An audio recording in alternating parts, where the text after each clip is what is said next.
Doon po sa hinihiling na investigation sa NBI ni Kong Barbers doon sa mga vloggers na yung organized vloggers na nagkakalat daw ng maling impormasyon. Pero I think we would be in support po of the call ni witness po kung anong nangyayari with these vloggers, and I think he also made mention of yung mga troll farms.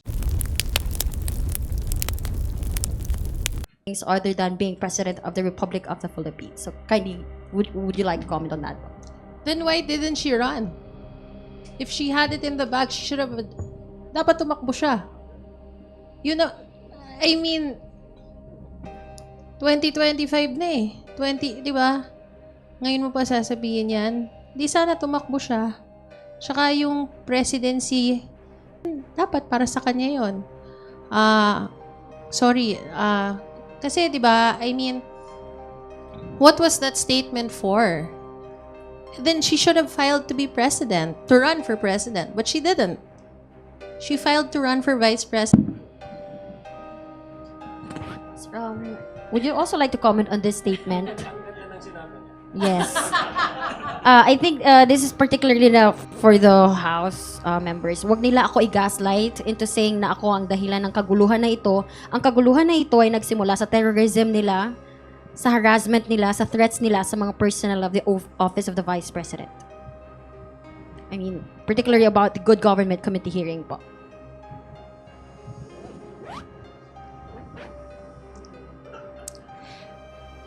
To put it quite frankly, hindi naman, you know, of Congressman Valeriano. And in the course of those hearings, ang daming lumabas.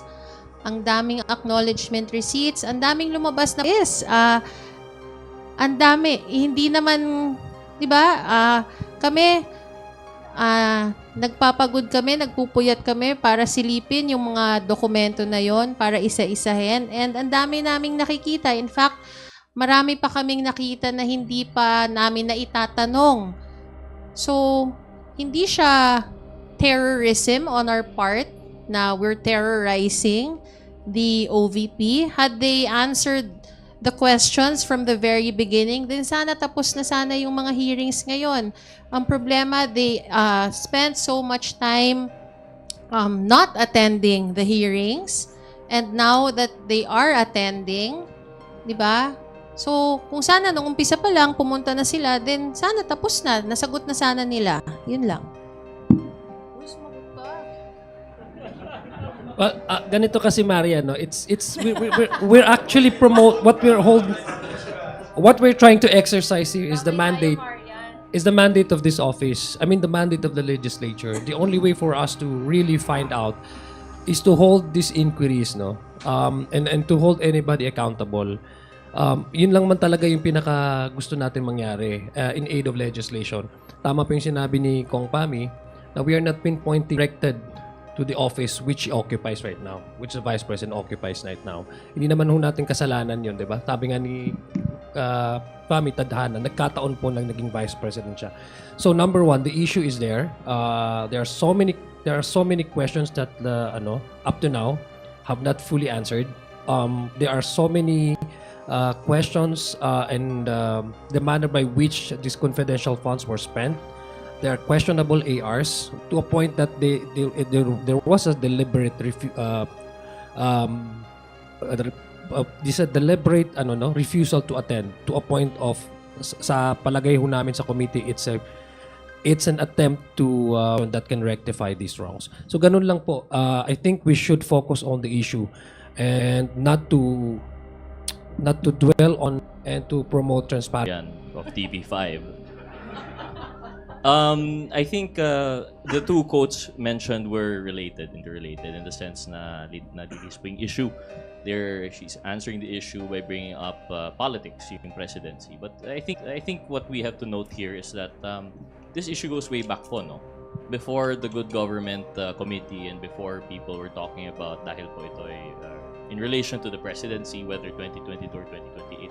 We had questions na po. And this started with no other than yung sa budget hearings natin, which was the question is really how the budget was, although it had its corresponding slash in the budget, it's not sufficient po. And kaya nga po pumasok yung good government. So, to answer the issue by saying po that this is related to man or if it's about the future presidency, we have to set it aside because what we're talking about here is yung accountability doon sa expenditure of the confidential funds. And it just goes to show, it goes back to that po, no? We've had this question during the budget, we've had it near the committee hearings, and we will continue to have it until we answer our questions during the budget. Baka tapos na po yung ating, we wouldn't have had to come to that committee hearing. So I think that's where we're coming from. This is a mandate constitution, power of the purse, together with oversight. Yun lang naman po yung inatupag po namin dito. Yan lang. Thank you. Medyo nakakapanibago kasi wala pa po sa calendar natin any good government required committee hearing. May effect po ba yung impact, I mean yung message ni PBBM with that? May ceasefire ba? Yung sa good government, we were supposed to meet Friday.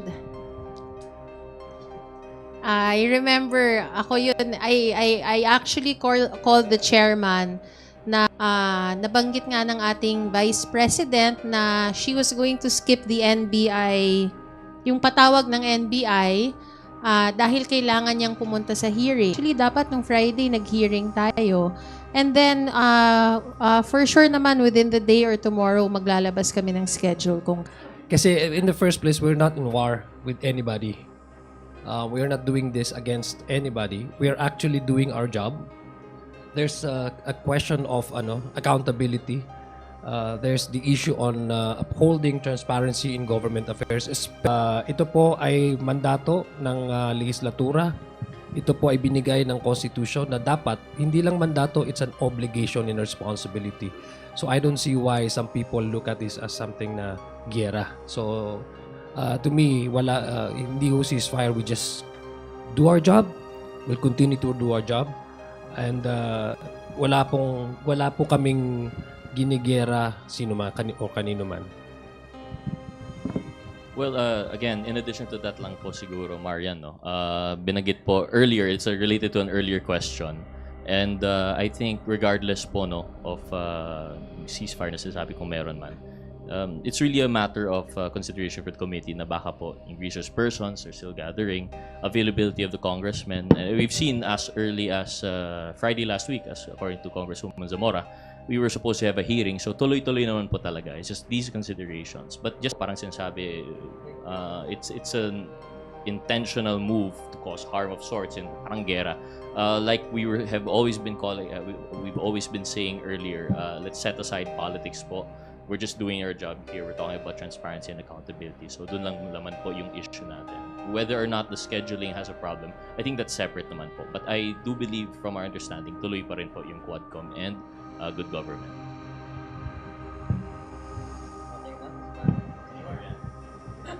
Thank you, Marian. Thank you.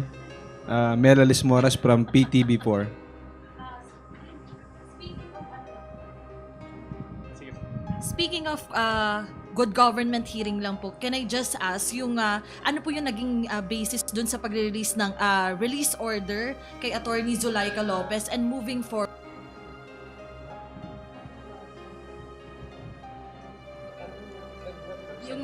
Nung weekend, nung Sabado po kasi nag-release na yung House Committee on Good Government ng release order kay Attorney Zulaika Lopez. Paano po tayo nalang po natin dun sa order? And moving forward, yun po, nag-commit po ba si Attorney Zulaika sa committee na haharap pa rin siya sa mga susunod na pagdinig?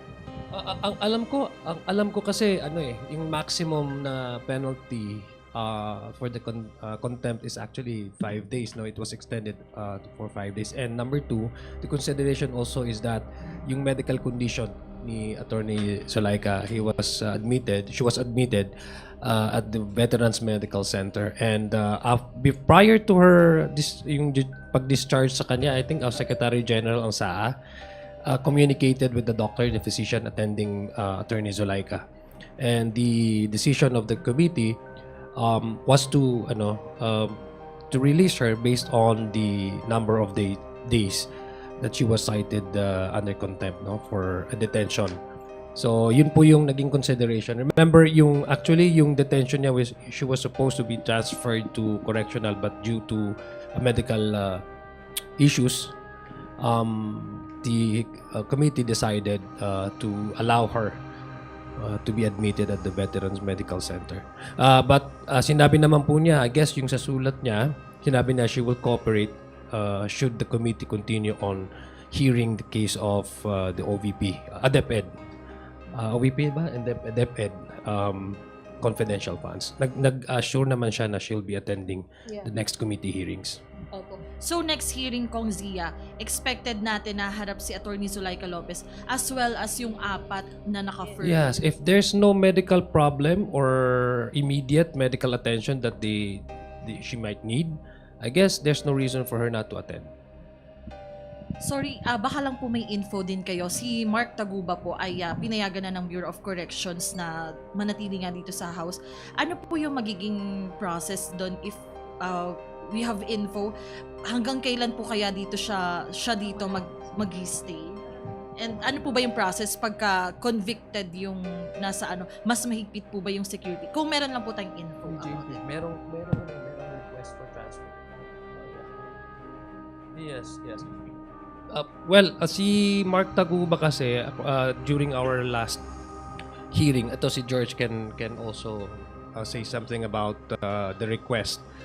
Si Mark Taguba kasi he's been receiving death threats, no? So he requested committee hearing that it would be, I guess, safer kasi yung pag-transport kasi ng mga resource persons requested, and then pumayag naman po sila kasi it also happened to other resource persons. So it would be more convenient and easier for us to request these resource persons anytime that should their attendance or their presence are needed in the Quadcom. So yun lang po yung nag-request. Hearing po yung Alam ko until such time that the committee will file its committee report, determination of the Quadcom, and that's the time that Mark Taguba will also have to return back to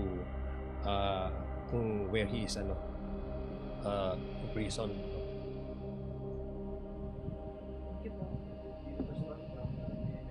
Hello. Morning.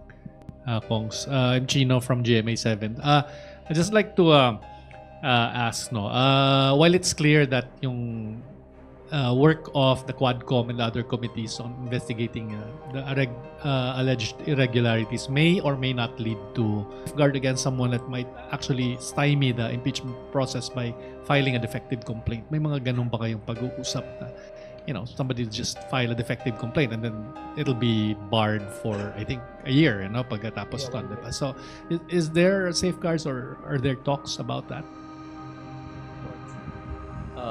Sorry, sir, I won't be able to talk about safeguard. Well, for one, I don't think it's been discussed. If there have been discussions on safeguards regarding that issue, probably beyond our circles. Kami po, we're just members here. But from a pending complaint for impeachment, in either of the three modes, I think if it is defective, the third mode would be eliminated right away because I don't think 1/3 of the House would vote on that in promote that. But for a defective impeachment complaint to have been filed and to be endorsed by a congressman or congresswoman in either of the that defective complaint, I think these two would still have to go through the Justice Committee, and I think that's where they would thresh out the defective complaint.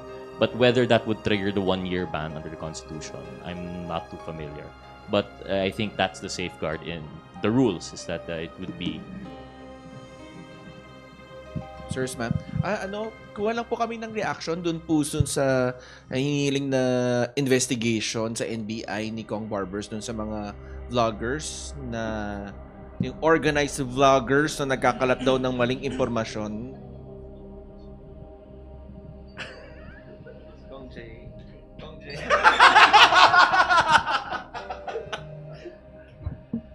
Just to start lang po siguro, I think we all here in the House, I can't speak for them, but I think we would be in support po of the call ni witness po kung anong nangyayari with these vloggers, and I think he also made mention of yung mga troll farms, and it seems to be a concerted effort po talaga. While freedom of speech is protected right under our Constitution, it has to be tempered rin po with responsible practice and use. And in fact, it is penalized under libel or slander. but libel mostly in relation to printed and published media. There is that safeguard. So I think what Chairman Barbers is asking for isn't anything new. It's just that he is asking for assistance given the Congress and social media. You have questions of jurisdiction.